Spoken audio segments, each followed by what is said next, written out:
So what I'm going to briefly talk about is to introduce the work that we are um, initiating here at NMSU and in collaboration with the USDA ARS here at the Jornada Experimental Range that focuses primarily on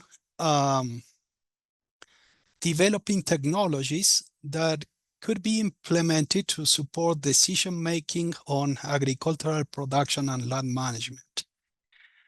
And our main goal is that those technologies not only, should focus on being simple and reliable for people, but at the same time accessible, right? So our major objective around, integrating these technologies for livestock and rangeland management focuses on giving better support or accessible information in order to assist ranchers with adaptive grazing management. And that is what I'm going to focus in this presentation.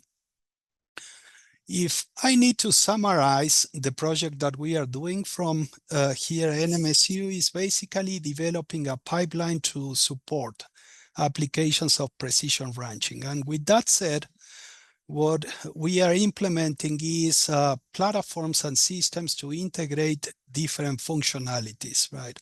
Among those functionalities, of course, is going to be the real-time tracking of livestock, together with the real-time monitoring of animal behavior, and eventually also the implementation of fencing, right, through virtual fencing as well.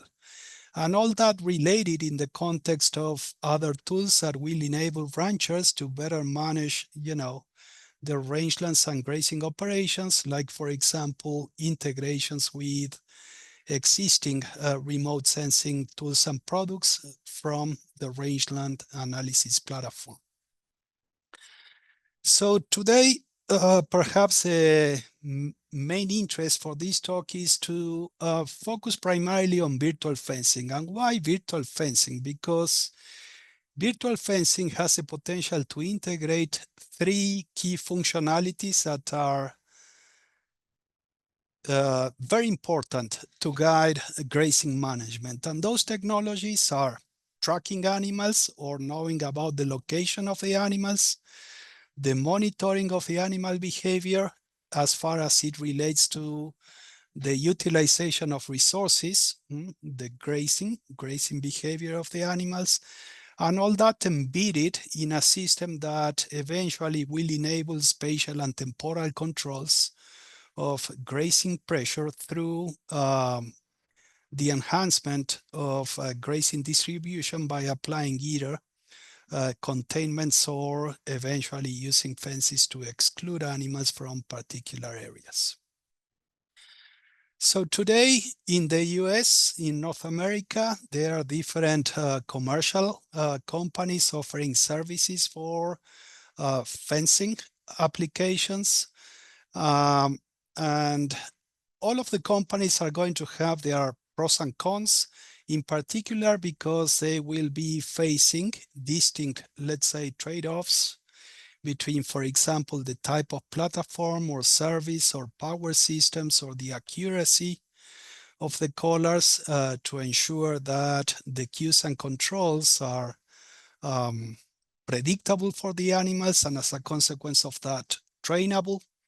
And at the same time, differences in the applications for scale. Some collars may be better suited for highly precise implementations of grazing controls, while others may be better suited for more broad scale applications of fencing. And of course, the cost, the structure of cost, and how the companies are, organizing their user fees, and the instrumentation is also going to differ. So at the end of the day, is perhaps not one single, let's say, product that is going to stand over the others, but eventually the decision on the color and products may rely on the producer depending on the actual needs.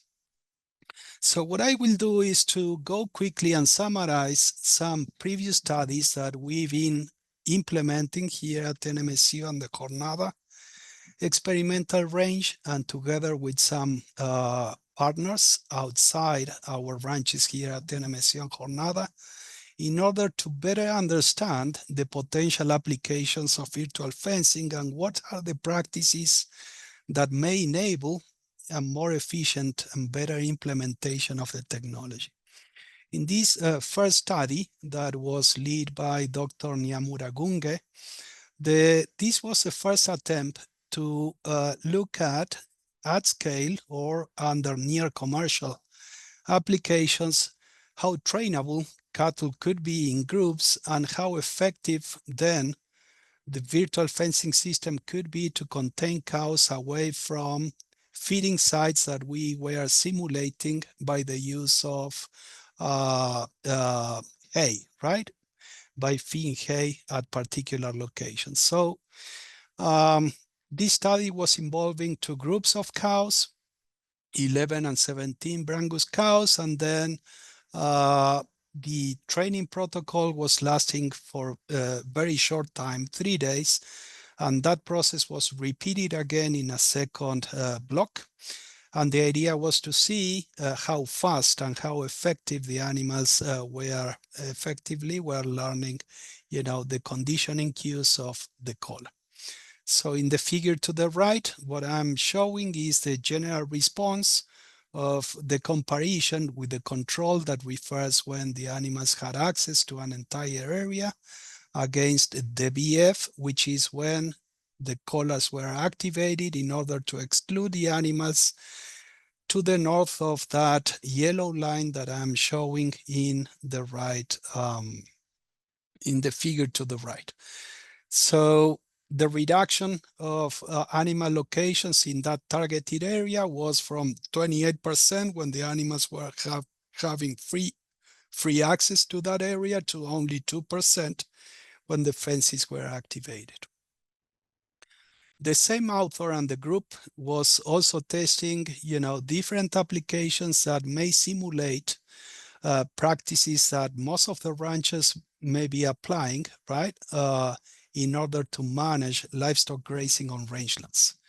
So in this particular case, we were comparing, to a control situation where the animals have free choice access to all parts of a particular pasture and contrasting that to applications where the same pasture was further subdivided into 2 blocks in order to guide some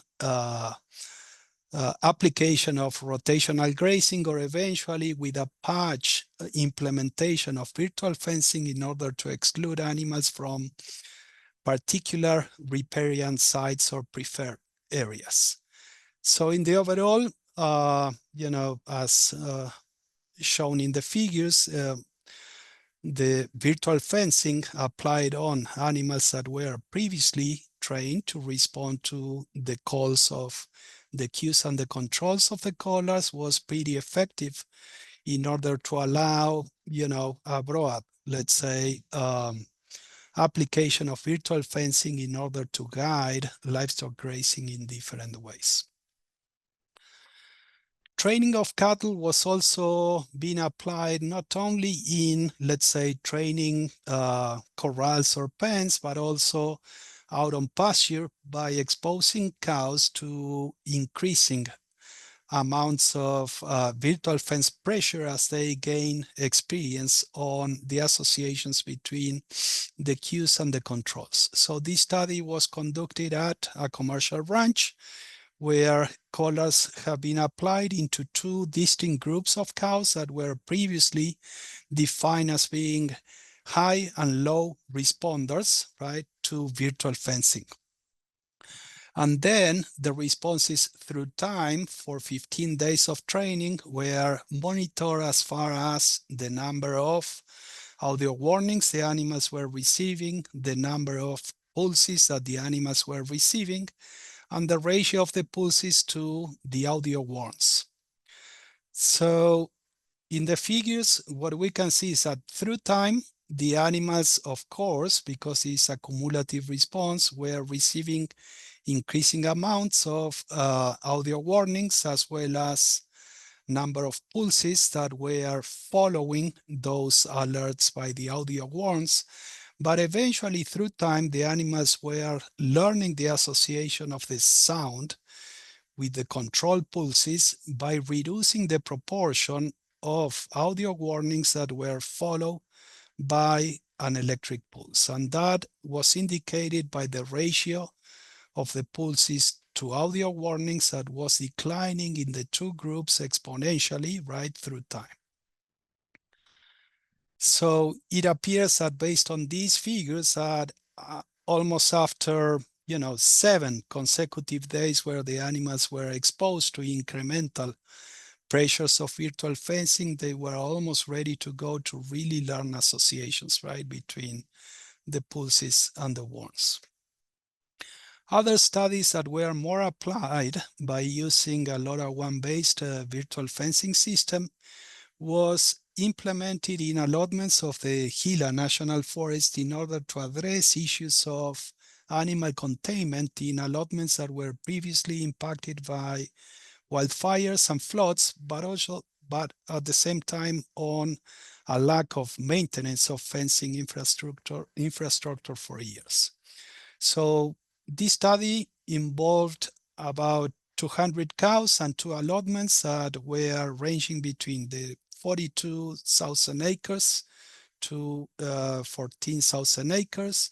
And the idea was to test a minimum cost possible implementation of a LoRaWAN based system in order to enable tracking and fencing of animals in this type of country. So of course, terrain was extremely difficult, and at the same time, the topography was challenging in order to ensure good line of sight between receiving stations for the LoRaWAN and the tracking and fencing collars. In the 2 allotments, 2 base stations were deployed at strategic locations in order to optimize for LoRaWAN coverage.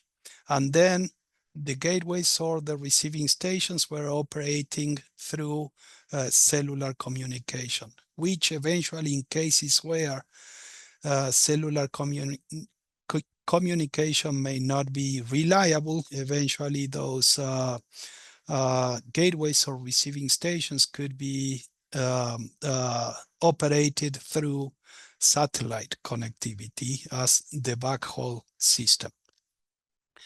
So what we've been learning in this study is that what I'm showing in this table is a summary of applying virtual fencing in 2 allotments for a period of 2 months.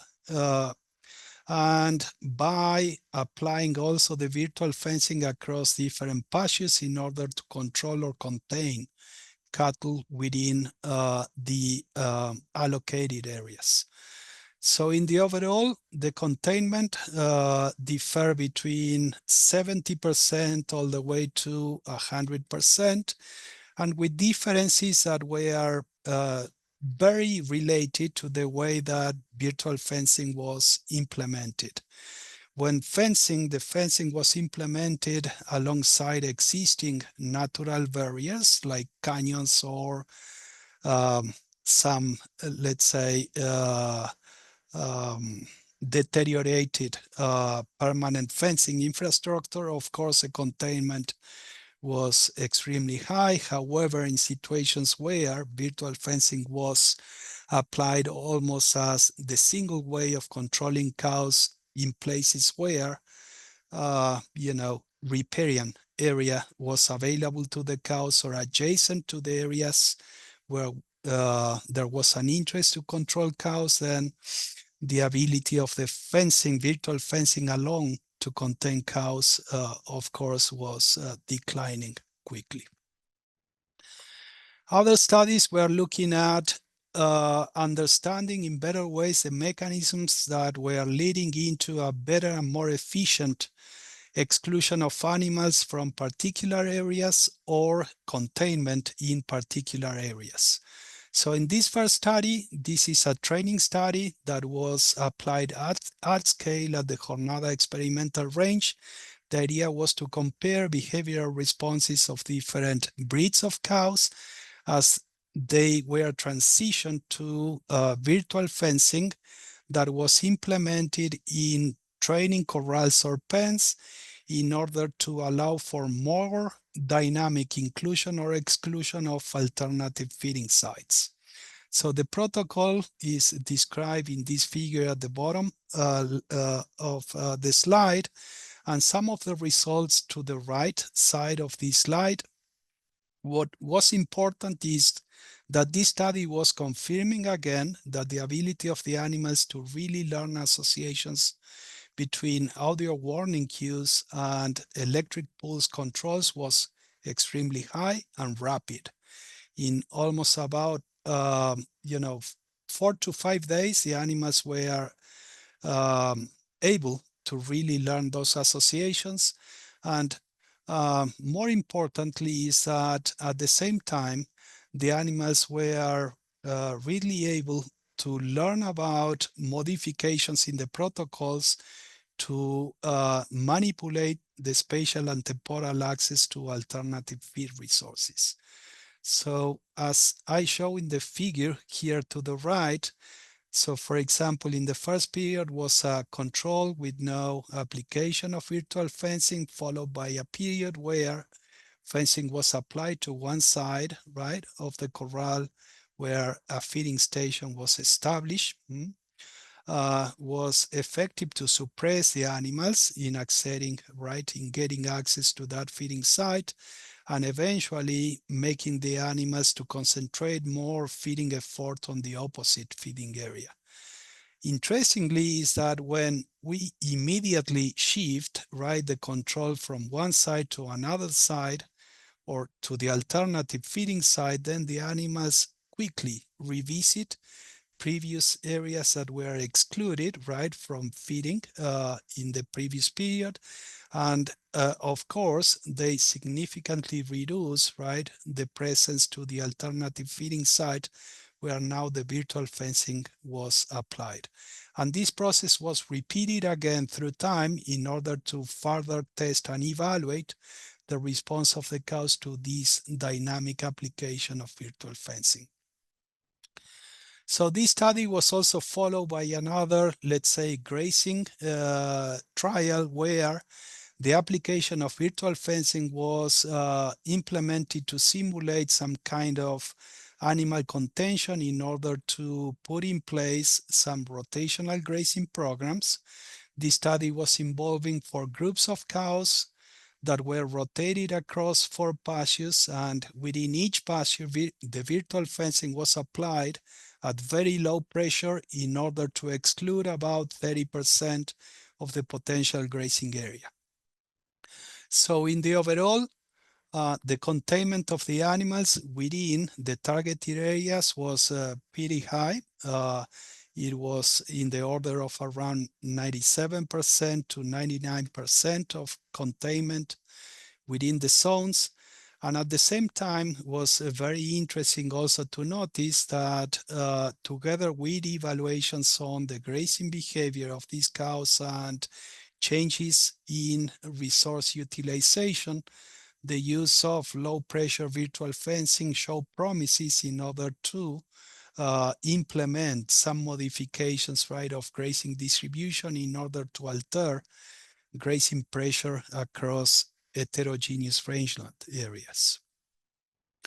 So I will go quickly on the rest part of the slides that will illustrate, the direction that we are taking in as far as it relates to research on precision ranching. Our main goal is to move beyond the testing of virtual fencing as a single tool for animal containment or inclusion in particular areas, or exclusion from particular areas, to becoming a tool that could be integrated with other, let's say, sources of information in order to advance on precision grazing applications that will eventually enable better adaptive grazing management on rangelands. That said, one of our major efforts here at NMSU has been to develop a pipeline that will eventually enable developments of precision rangeland and livestock management. To summarize this work and effort, I would like to say that this is basically a platform that the end product of this platform is a software interface that will be capable of integrating multiple sources of information that are going to come from multiple sensors, some of those deployed on cows, others deployed on across the landscape in order to gather some environmental measurements, and linking all that information from sensors through with other sources of information that will be or are being integrated through the use of APIs, right? Application programming interfaces. And again, the, let's say, end product of this platform is a user interface that will enable multiple ranchers and producers to integrate information that is coming from different sources, including virtual fencing. So the technology has been applied or tested in very remote locations, including some sites. This last figure is similar to what Cory was showing in the Canyonlands area, right? Either in the side the canyon area or up in the mountains, right, in some allotments of the Forest Service. So the system operates with LoRaWAN protocols for radio communication of the sensors that will be gathering data in real time and will be transmitting and streaming data to receiving stations that are strategically located across the ranches in order to optimize for that data collection. And from the gateways, the data is backhauled or transmitted to cloud servers via different protocols. In this case, is through cellular communication. In other places and sites, we are using internet connection because internet is available at the places where we are installing these receiving stations. And eventually in some sites where cellular is not available, we can go and give connectivity to gateways through satellite connectivity. The visualization of the data is perhaps a more important aspect of this project to ensure that the producers maximize their experience of interacting with data in order to inform management decisions. So we are working with our own custom-made collars that will integrate GNSS animal tracking through different satellite constellations, and then that information combined with triaxial accelerometers that will be monitoring the movements and eventually the behavior of the cows. This is the main interface that the users will confront once they open, the platform in their accounts. To the left, you can see the different tabs and links that will be moving the user to tabs where they will be organizing their entire ranch, let's say, operation, to the cow management tabs, to the water level sensors tab, to the rain gauges, for example, sensors. We also been including more recently soil moisture sensors and also some elements of automation that will eventually allow the full automation of water systems through remote control of pumps and also valves in order to regulate for flow of water right in ranches. So this is a visualization of the tool. In this case are two groups of cows grazing side by side in virtual fence pastures that were defined here by polygons with the pink color that were utilized to further subdivide a very large pasture of rangeland that was about 25,000 acres, subdivided into 4 blocks of for eventual use in some grazing rotation, right, with these two groups of cows. In the background of this visualization is a vegetation map that is custom made through the use of the rangeland analysis platform that is linked into this application. And what you can see with the two groups of the cows is going to be the GPS positions of these animals as they graze inside these virtual fence pastures, and together with information on the actual behavior of these cows, right? The color codes of these markers will refer to cows that are more static or resting with the white color code, cows that are grazing in with different degrees of intensity in this intermediate green coloration, and then the cows that are walking almost straight while they go back and forth to the water location that are indicated with a darker green color, and the same for the other group of cows, right, that are located to the east side of this pasture.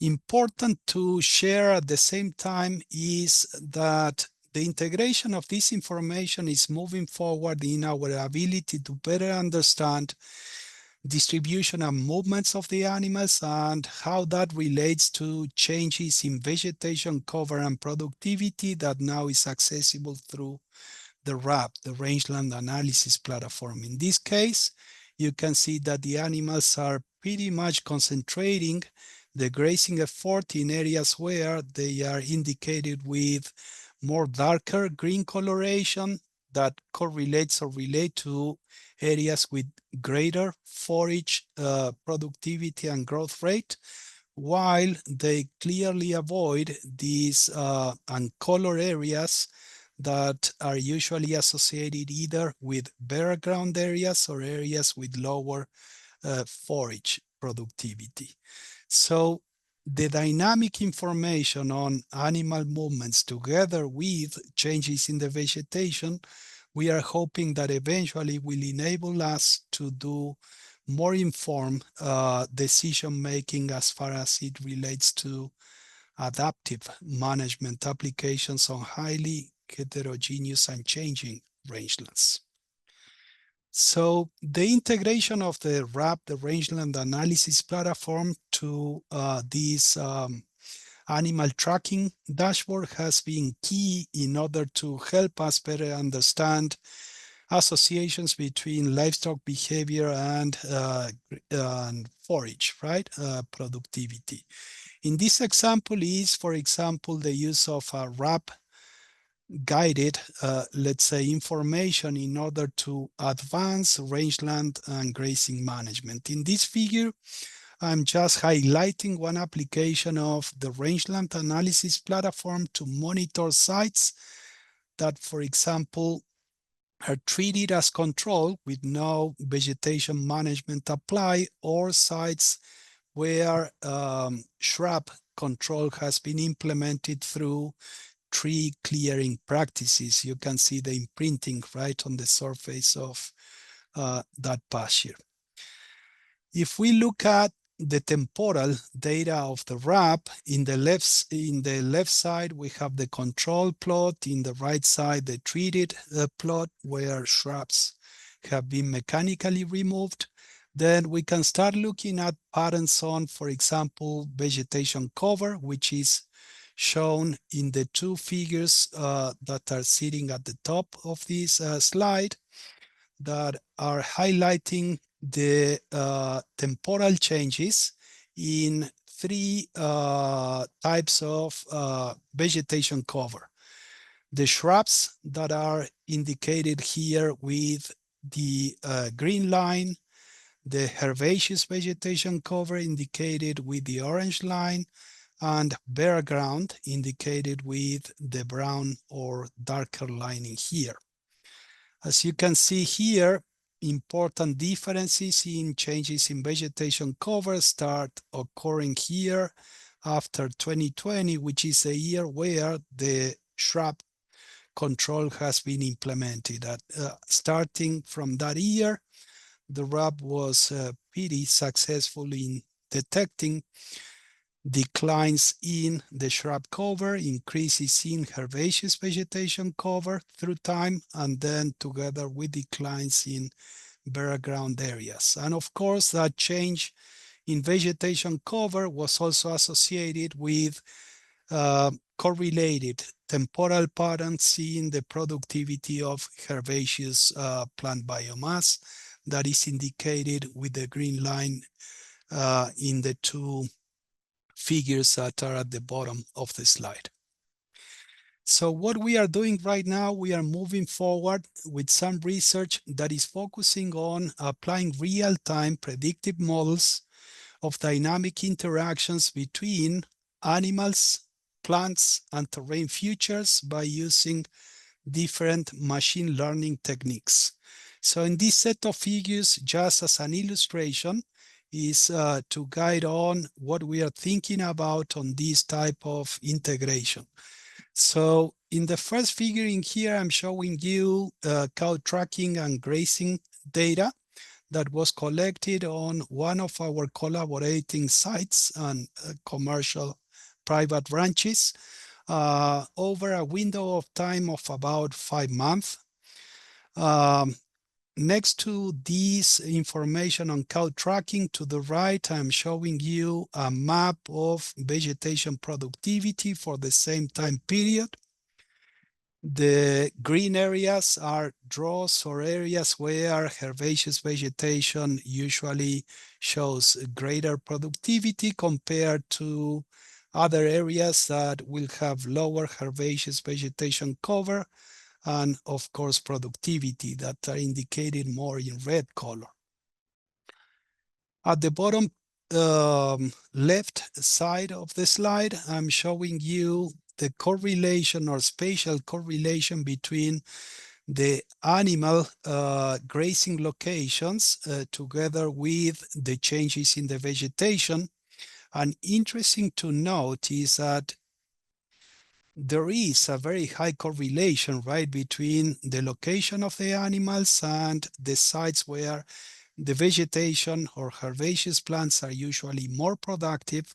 However, those interactions or relations between animal locations and vegetation are going to be working under the control of terrain features, as I am showing you in the last figure to the right of this slide, where you can clearly see big areas that were not being utilized by animals, of course, because these are mountains even of low elevation, but with slopes that are sufficiently steep in order to prevent livestock from reaching those areas. So you can see here this green patching here that is coincident with one of the mountains. So despite the herbaceous productivity of the vegetation in this area, the animals are not reaching this area because of the terrain, right?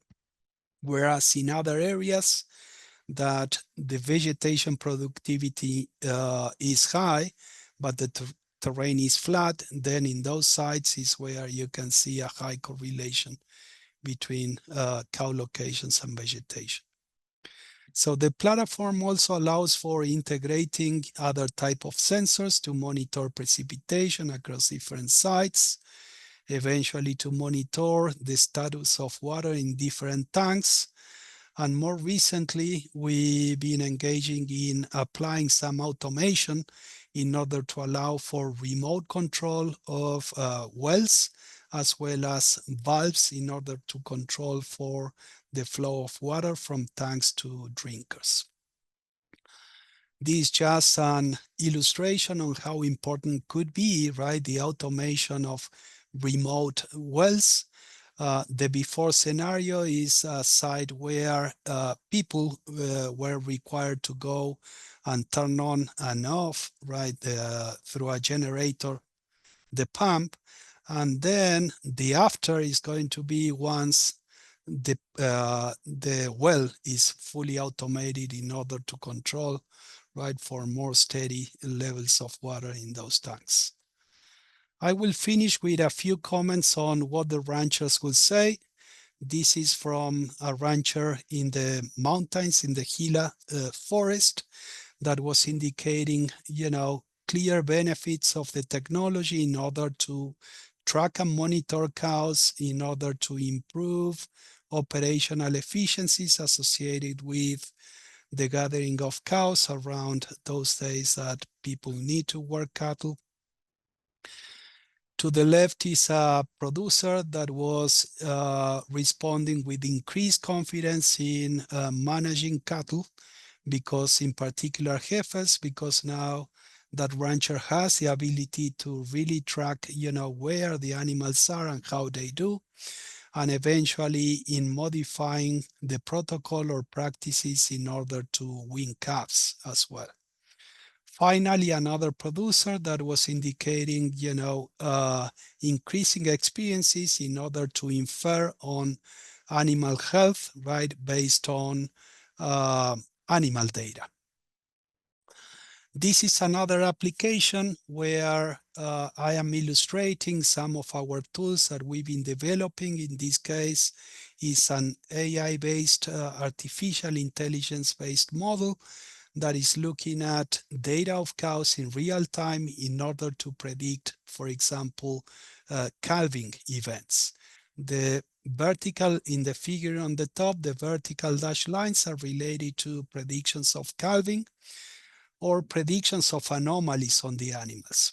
The producer was utilizing the alerts that were generated by this tool in order to, for example, further evaluate some of the anomalies that were detected by the producer. So at the beginning, the producer was getting alerts.